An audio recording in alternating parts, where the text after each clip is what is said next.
কৃষ্ণ বন্ধুরা, রাধে রাধে। আমি অপর্ণা আবার চলে এসেছি একটা নতুন ব্লগ নিয়ে। আর এদিনকে আমি গেছিলাম দিল্লিরই একটা আমার বাড়ির কাছাকাছি ইসকন টেম্পলে, তারই কাহানি নিয়ে। আপনি কোথায় থাকেন? আমাদের তো কলকাতার ভিতরে উত্তরচরা বাড়ি। আমাদের কোথায়? উত্তরচরা বনগা।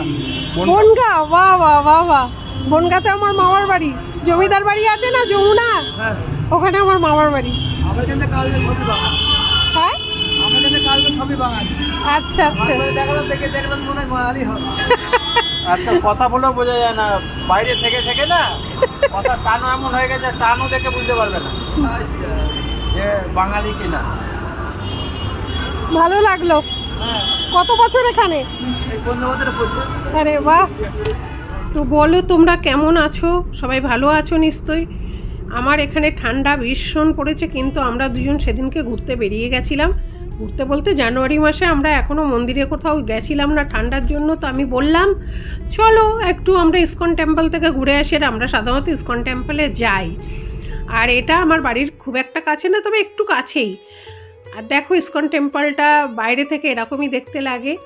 হ্যাঁ, বেশ সুন্দর গ্রিন আছে, আর ফুল টুল ভালো পাওয়া যায়, খুব সুন্দর, খুবই বড় মন্দিরটা। মানে আমার মনে হয় ইসকন টেম্পল দিল্লিতে যে 8, 10টা 12টা আছে, তার মধ্যে এইটা সব থেকে বড় টেম্পল, আমার এটাই মনে হয়। কারণ এর আগেও আমি 2-3 বার গেছি। তো এরপরে আমরা চলে গেলাম, একটু ফুল নিলাম, ওই গেটের বাইরেই ফুল পাওয়া যাচ্ছিল। আর দেখো কি সুন্দর মন্দিরটা, বেশ বড়, চূড়াটাও বড়, আর কত কবুতর বসে আছে ওপরটায়, কি ভালো লাগছে। আর এখানে দেখো অনেক লোকজন আছে। আর সেদিনকে না ঠান্ডা ছিল ভীষণ, আর আমার বর সক্স পরে যায়নি, কি বলবো। দেখো কি সুন্দর লাগছে। আর এখানে মন্দিরের বাইরে আমরা পৌঁছে গেছিলাম 3:30 নাগাদ, কিন্তু অনেক ভিড় ছিল, লাইন দাঁড়িয়ে অনেকক্ষণ লাইনে দাঁড়িয়ে থাকতে।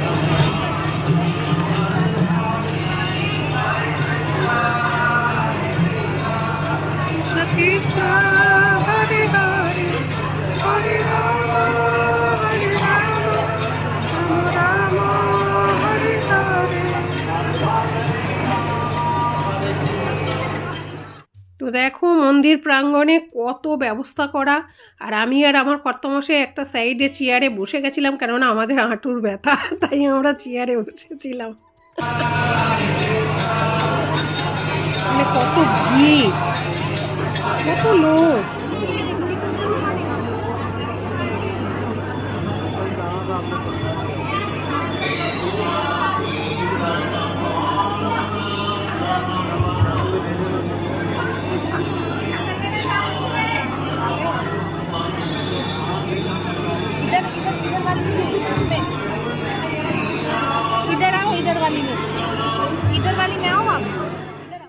তো আমরা ভগবানের জন্য এই পদ্ম ফুলগুলো নিয়েছিলাম, রাধা মা আর শ্রীকৃষ্ণ ভগবানের জন্য।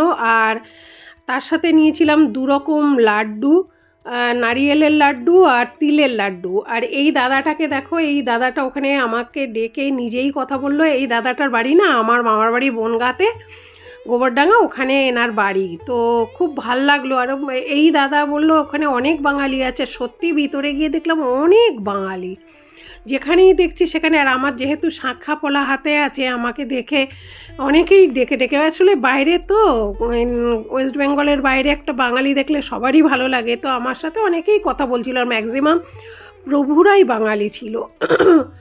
আর মন্দিরটায় আমি একটু ঘুরে ভাল লাগছিল, ঘুরে দেখছিলাম, কিন্তু যেগুলো তোমাদেরকে দেখাতে চাইলাম সেগুলো ঠিক দেখাতে পারলাম না।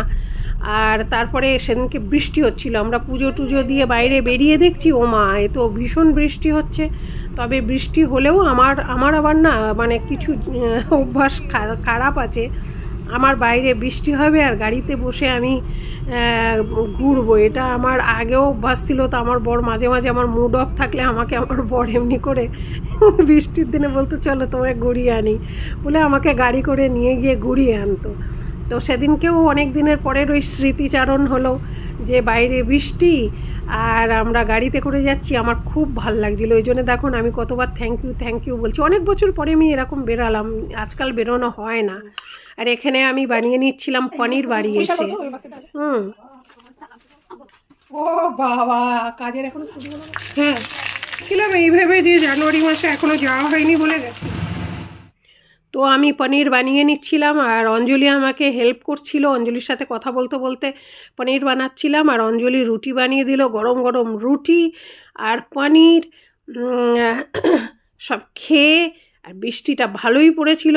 অঞ্জলি তারপরে চলে গেল আর আমরা খেয়ে আমরা বলি না, এবার তো হাত পা মানে একটু ভিজেও গেছিলো, একটু ভিজে টিজেও গেছিলাম, কেননা বৃষ্টিটা ভালোই পড়ছিল।